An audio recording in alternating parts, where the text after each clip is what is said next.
This is our n8n workflow that can download any file from the Google Drive and convert it into embeddings and chunks and will be stored in the Supabase as a which is a vector store.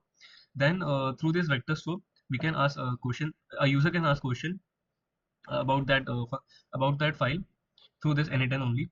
Now, for this, for converting into embeddings, I'm using Ollama, which is an open source LLM, and to generate answer also, I'm using Ollama model.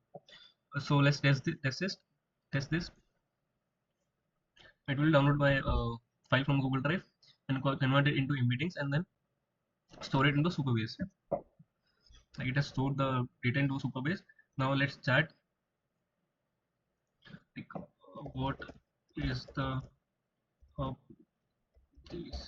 objective of the project?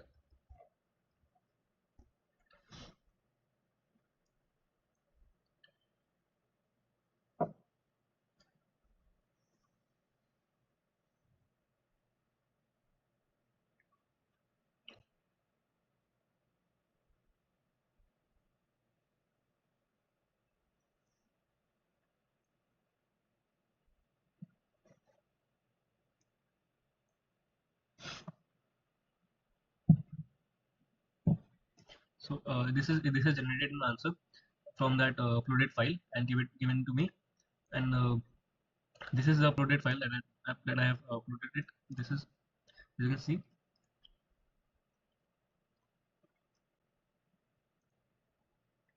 So this is my n8n workflow. Thank you so much.